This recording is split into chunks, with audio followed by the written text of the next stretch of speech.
The nature of our country is rich and diverse. For centuries, mountains, steppes, deserts and forests have been support for the ones who love and understand their motherland. They have been giving people food, shelter and hiding place from enemies. But they also have been ruthless against those unable to adapt for living in harsh conditions of wild nature.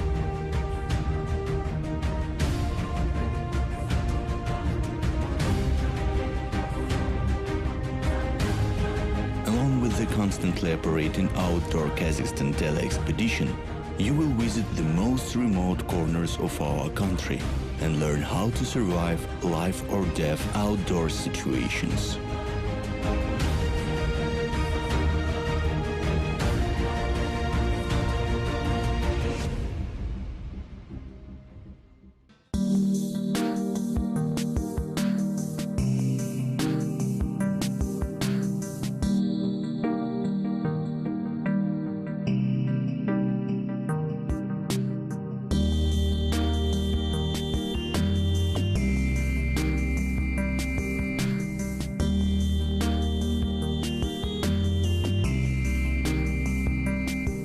The West Altai is a vast mountain province stretching hundreds of kilometers on the Kazakhstan-Russia border. The Irtysh River separates the Kazakhstani part of the West Altai from the Great Steppe. The Kazakhstan-Russia border separates it from Altai Republic, and the South Altai is situated right past the Bukhtarma River to the south.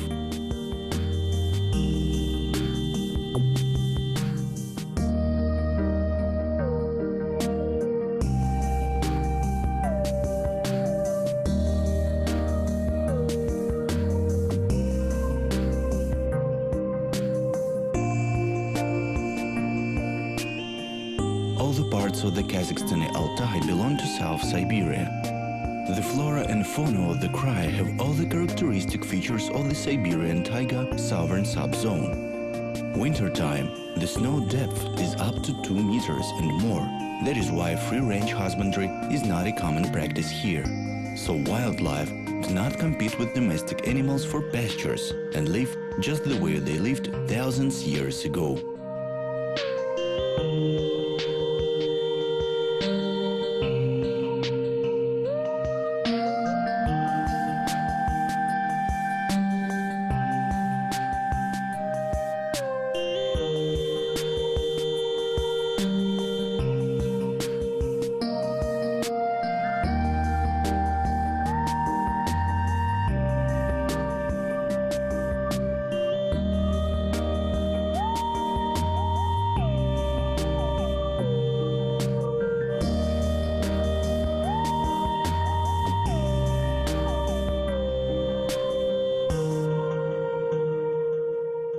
Today, the constantly operating outdoor Kazakhstan tele-expedition sets off to one of the most inaccessible places of the West Altai in order to master the mountain taiga survival skills.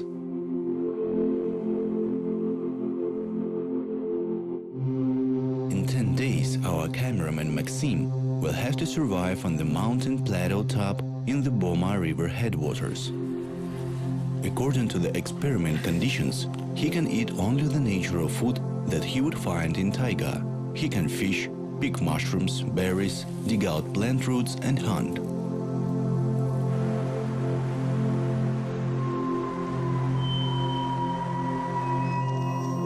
After the experiment, he will be examined in a medical center and the doctors will find out how the expedition affected his health.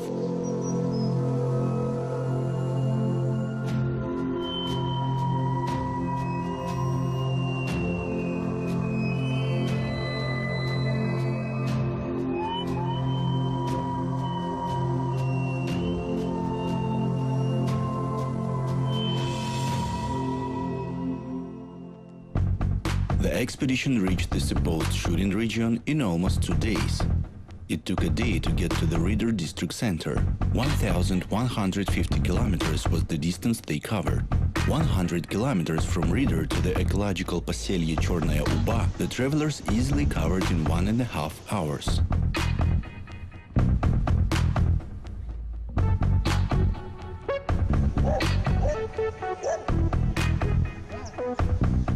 Поселье is what the locals call farms and bee gardens, which with the cryoecological tourism development gradually become guest houses.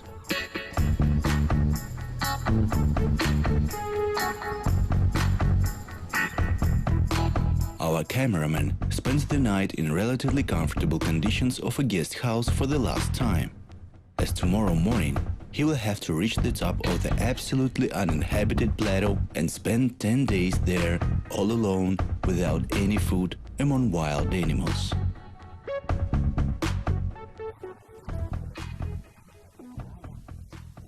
I go into the wild rather often. I have had previous experience of surviving in the wild for a long time. But those expeditions have never been a systematic survival experiment. I was very interested in this topic, so when I have been offered to take part in the outdoor Kazakhstan project, exploring the nature of Kazakhstan and wild survival skills, I gladly accepted the offer.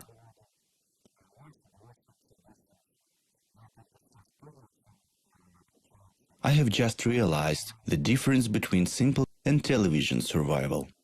Of course, the survivor has the same problems if this project is not being shot by stage sequences. But he also has to somehow shoot the process himself. You have to take all the equipment to the mountain top, so it takes a lot of time. But this task is very interesting, and I think we can make it work.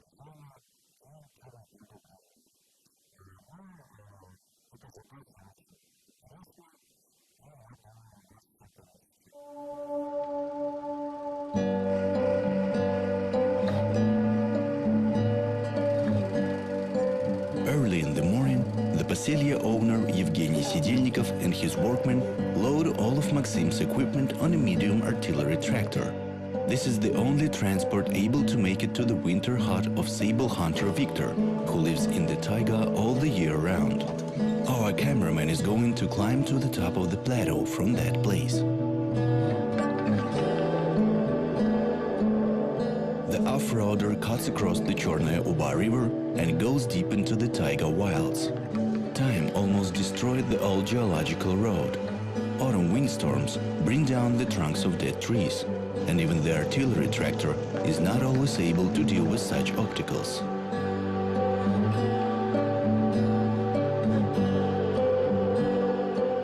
There are mixed lowland forests along the riverbeds, and on the ridge slopes one can see a real coniferous taiga consisting of larches, fir trees, spruces. And at 1,300 meters altitude, one can come across mighty cedars.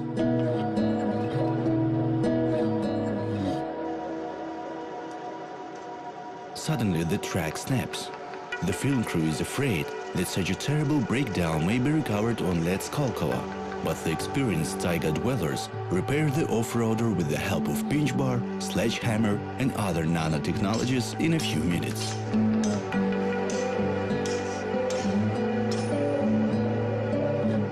The winter hut of the professional hunter Victor is located in a thick forest on the bank of a small mountain river Lachicha.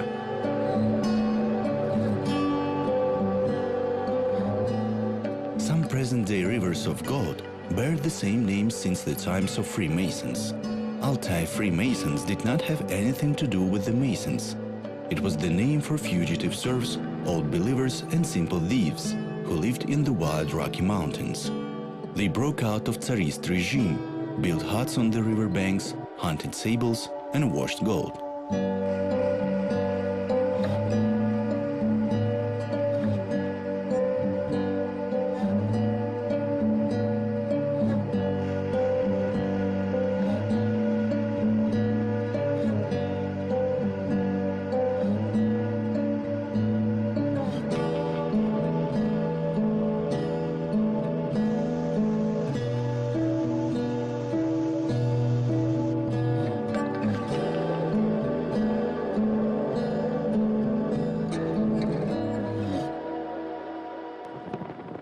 Our cameraman bids farewell to the support group and heads to the top alone. He has to cross the rivers apparently just the way did the Masons. The grasses of valleys and intermontane depressions can grow as tall as an average human.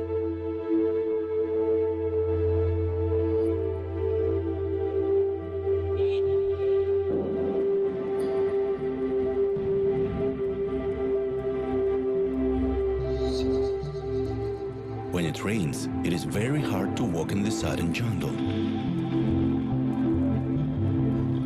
In the first day, Maxim managed to walk only 3 kilometers.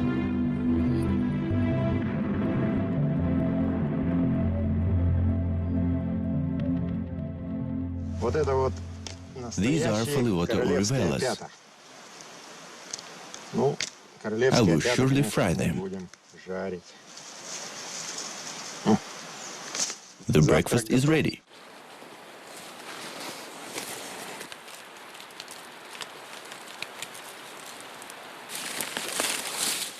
Honey fungi grew all over the tree trunks, covered by moss. It is not hard to pick them. Maxim picked a bag of splendid young mushrooms in an hour. Today is the first day.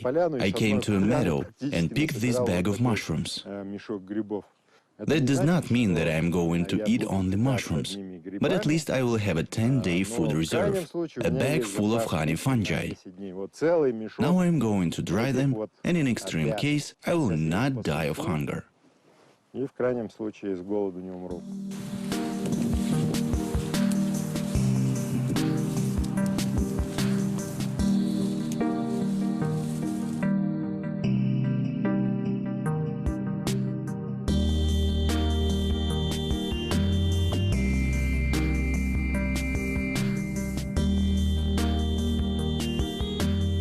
The way up to the plateau was hard, but the next day evening, Maxim reached the top. Even a 700 meters vertical ascent requires a lot of energy. Though there are honey fungi for supper, our cameraman still feels shortage of calories. He wants to eat, but slight malnutrition braces him. Craving differs from a physiological concept of hunger. It is rather a psychological function than a physiological one. Not only the physical, but also the moral shape of a traveler plays a significant role during long-time backpacking.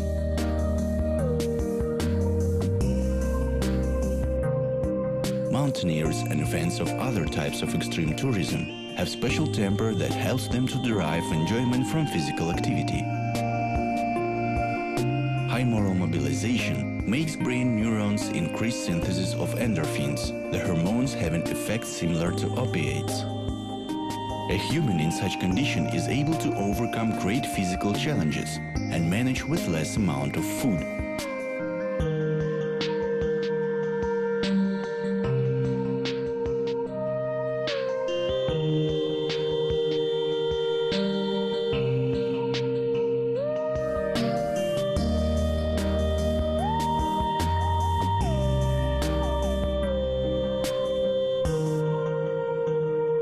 Bilberry shrubs grow along the river, and beyond is the territory of a big black bear.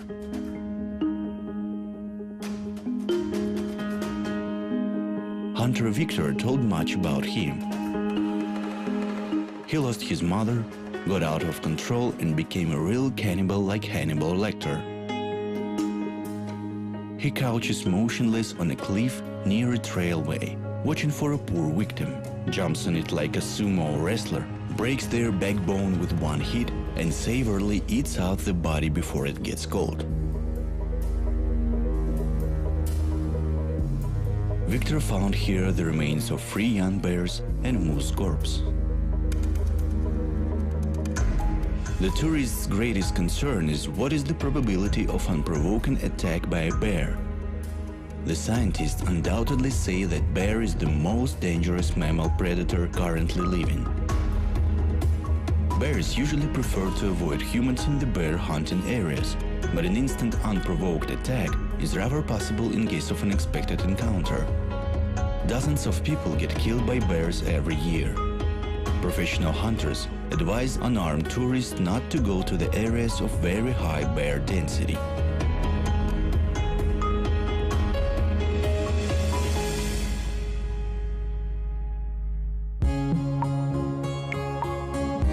Cedars grow on 2000 meters elevation. This is alpine tundra. In dwarf birch thicket, Maxim saw a pot of tundra partridge.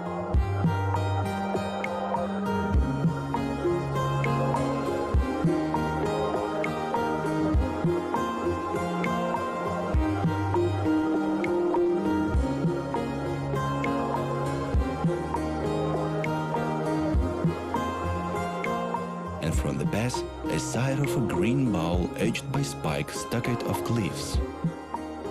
Lakes sparkle as emerald green plates in the broad bed of the valley. There are many paths on the grass made by bears. The lakeside is perfect for the base camp, as there are many mushrooms, blackberries and pine nuts.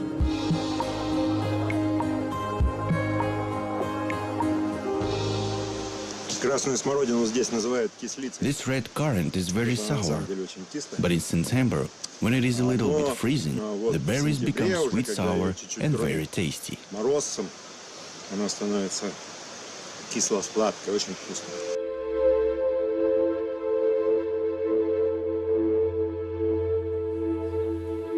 According to the experiment conditions, the first 10 days Maxim had to eat only the natural food as a picker. That is, he could dig out plant roots, pick berries, strawberries and mushrooms. And the next 10 days he has to survive by hunting and fishing. Besides, the expedition organizers made it a condition that the experiment should be both exciting and cognitive.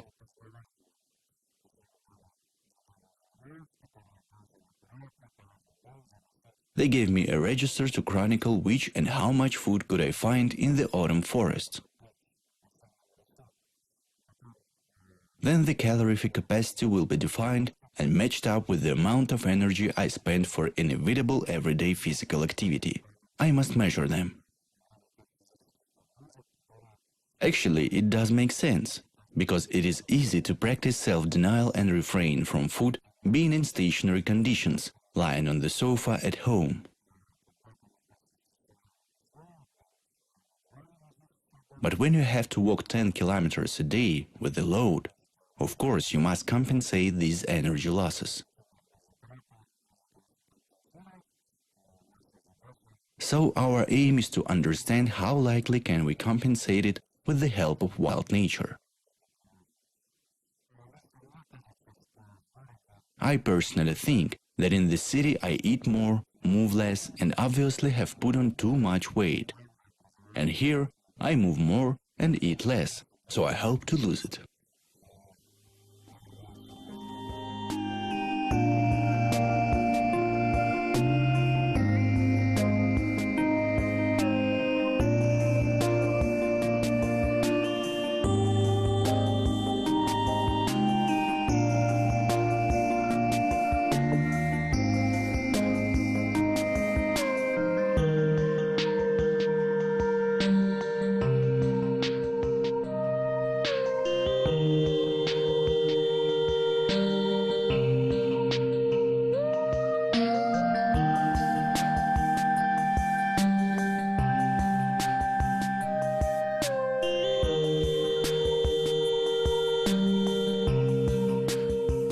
The first, that is vegetarian stage of the expedition is complete.